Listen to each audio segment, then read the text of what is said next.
Ką reikia žinoti prieš apsilankant sporto klube?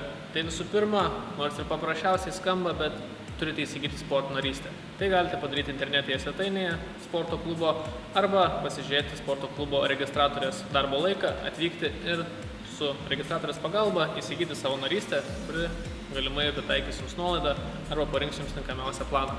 Antras svarbus dalykas prieš apsilankant sporto klube tai yra įsigyti arba turėti tinkamą avalynę. Nerekomenduojama daryti sunkiaatlečio veiksmus, judesius su bėgimo batais, pavyzdys pritupimas arba deadliftas, kadangi tai gali kenkti jūsų čiurnos laikysenai bei kitai kūno motorikai, todėl reikėtų pasirinkti tinkamą avalynę, apie kurią mes įkelsime po video. Taip pat reikėtų įsigyti arba turėti su savim nevaržomą aprangą, tai yra šortukai, maikutė. Vyrams dažniausiai nerekomenduojama dėvėti maudymosi šortus, kadangi jie varžo judesius, tai reikia turėti laisvą formą, kurie tampytųsi biškį ir leistų laisvai judėti. Ir svarbiausia, tai yra rankšluostis bei vanduo. Rankšluostis yra reikalingas tam, kad nusivalyti prakaitą ir pasitiesti ant tam tikro treniruoklio, taip yra laikomasi higienos normų. Vanduo yra svarbus tam, kad sporto metu mes išprakaituojame nemažai vandens, todėl mes turime palaikyti savo vandens lygį, taip kitaip tariant, hidratuoti save ir tokiu būdu nenualinti organizmo ir nedehidratuoti. Tai vanduo, rankšluostis, įsigijam narystę, turim tinkamą avalynę ir turime patogią aprangą. Tai viskas, ką reikia žinoti prieš apsilankant sporto klube. Taigi jau atvykus į sporto klubą labai svarbu žinoti, kad treniruotė susideda iš 3 dalių. Tai būtų apšilimas, pagrindinė dalis ir atvėsimas. Į apšilimą dažniausiai eina trumpas apšilimas ant pasirinkto kardio treniruoklio, tai galėtų būti dviratis, bėgimo takelis, elipsinis treniruoklis ar kitas kardio treniruoklis. Tai būtų nuo 5 iki 10 minučių. Apšylame tam, kad pakeltumėm kūno temperatūrą, taip pat šiek tiek sušiltų raumenys bei sąnariai. Tada keliaujame prie tempimo pratimų ir labai svarbu paminėti, kad atsižvelgiant į naujausius mokslinius straipsnius, prieš treniruotę yra rekomenduojama atlikti dinaminius tempimo pratimus bei mobilumo pratimus vietoje statinių, kadangi atliekant statinius pratimus prieš jėgos treniruotę padidėja rizika patirti traumą. Taip pat labai svarbu atkreipti dėmesį, kad prieš atliekant viršutinės kūno dalies treniruotę mes turėtumėm atlikti viršutinės kūno dalies mobilumo pratimus. Ir atvirkščiai, jeigu atliekame apatinės kūno dalies treniruotę, mes atliekame mobilumo pratimus apatiniai kūno daliai. Atlikus apšilimą, pereiname prie pagrindinės treniruotės dalies, kuri neturėtų būti ilgesnė nei valandos laikas. Idealiausia pagal mokslinius įrodymus yra nustatyta, kad idealiausias laikas, kiek turėtų trukti pagrindinės treniruotės dalis, tai yra 45 minutės. Kas yra rekomenduojama pradedančiajam, kokia yra struktūrizuota programa. Tai pradedančiajam yra rekomenduojama daryti 3 kartus per savaitę viso kūno mikrociklą. Ką tai reiškia? Tai reiškia, kad vienos treniruotės metu, tai reiškia ateiname treniruotę, atliekame apšilimą ir mes tą treniruotę darome visą kūną, tai reiškia apima ir kojas, ir viršutinę kūno dalį, žinoma, pilvo presą. Tokia treniruotė leidžia naujoko kūną bei nervinę sistemą leidžia greičiau adaptuotis prie esamo krūvio. Tokiu būdu progresuoja mūsų judesių technika, progresuoja mūsų raumenų apimtis, mūsų pati ištvermė. Toliau, kaip galima dar išskirstyti savo treniruotės, tai yra galimybė rinktis 3 dienų mikrociklą.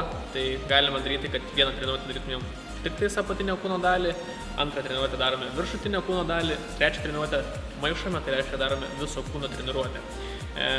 Svarbus faktas, kad naujokų kūnas atsistato daugmaž per 24 valandas, vidutinių, tai yra jau ilgiau sportuojančių nei metus žmonių raumenų atsistatymas, kurie jau dažniausiai treniruotę išskaido į atskiras raumenų grupės, jų atsistatymo raumenų laikas yra apie 48 valandas ir jau atletų, kurie užsiminė netgi per dieną kartais keliomis treniruotėmis, atsistatymo laikas trunka netgi 72 valandas. Kaip reikėtų tinkamai pasirinkti svorį jūsų pratimams, tai tinkamas svoris yra renkamas pagal pakartojimų skaičių. Ką tai reiškia? Kad kaip pavyzdys, Jeigu pasiemate 10 kg ir darote krūtinės plėšimą, jūs padarote pirmą seriją, tarkim, 10 pakartojimų. Pailsite, atliekate antrą seriją, jau antrą seriją atliekate nebe 10, bet 7 pakartojimus. Trečią seriją atliekate jau nebe 7, o dar mažiau, tai reiškia, kad svoris yra netinkamas, jums yra per didelis. Jeigu pasiemate svorį, kaip pavyzdys, 5 kg, darote tą patį plėšimo pratimą ir atliekate pirmą seriją 10, dar galėtumėte padaryti dar 10 tikriausiai. Bet pailsite, padarote antrą seriją, vėl lieka daug rezervo, padarote trečią seriją, lieka dar daug rezervų ir dar galėtumėte padaryti tikriausiai dar 10 ir dar 10 ir dar 10, svoris yra per mažas jums. Tinkamiausias svoris, trumpai tariant, yra pasirenkamas toks, kad 3 serijas atliktumėte su to pačiu svoriu ir atliktumėte, kaip pavyzdys, 10 pakartojimų. Tai jeigu atliekate, pasiemate, kaip pavyzdys dabar šiuo atveju, 7 arba 8 kg, pirmą seriją atlikote 10, rezervą pasiliekate 2 pakartojimus. Antrą seriją dar daugiau reikalauja iš jūsų pastangų, vėl atliekate 10, jau labai sunku. Ir trečią seriją duodat save maksimum, atliekate 10 pakartojimų. Šitas svoris yra jums pats idealiausias, todėl turėtumėte atlikti su šituo svoriu kitą treniruotę tą patį pratimą.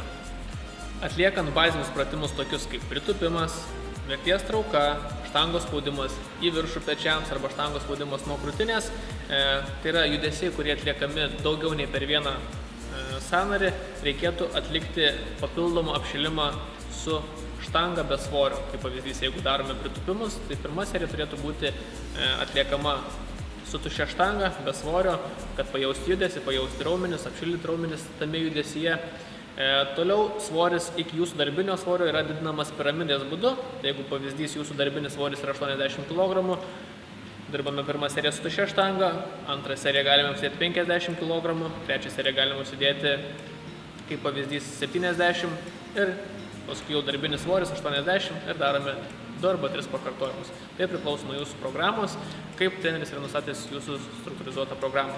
Dažniausiai naujokams yra rekomenduojama atlikti pakartojimų, tai yra ne pakartojimų, o serijų skaičių nuo 1 iki 2 serijų ir atlikti daugiau pratimų. Kadangi, kaip ir minėjau, reikia atlikti viso kūno mikrociklą, tai vienos treniruotės metu mes turime apimti viso kūno raumenis, todėl rekomenduojama pasirinkti daugiau truputį pratimų, atlikti 1-2 serijas, tos viena arba 2 serijos neįeina apšilimas. Tai kaip pavyzdys, jeigu kalbant apie pritupimą arba kitą bazinį pratimą, apšilimas, tai reiškia tuščia štanga, piramidės principų iki darbinio svorio, šitos serijos neįeina į jūsų skaičiuojamą darbinės serijas, todėl 1 arba 2 serijos jau skaitosi su jūsų darbiniu svoriu.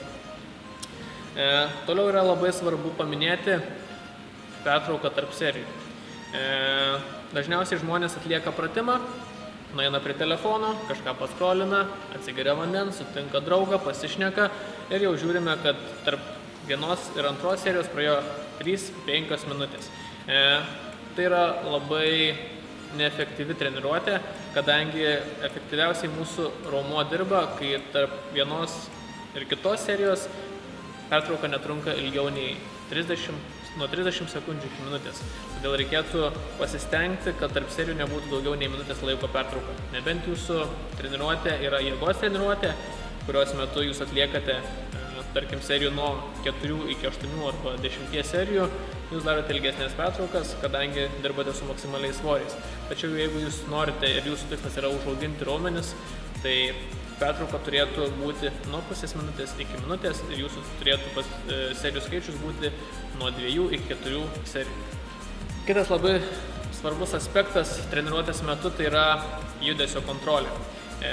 Kaip galima paaiškinti judesio kontrolę, tai galime pasinaudoti tokią formulę 4+4, tai ką turiu omeny, vėl pasiėmėme kaip pavyzdį krūtinės plėšimas su svareliais.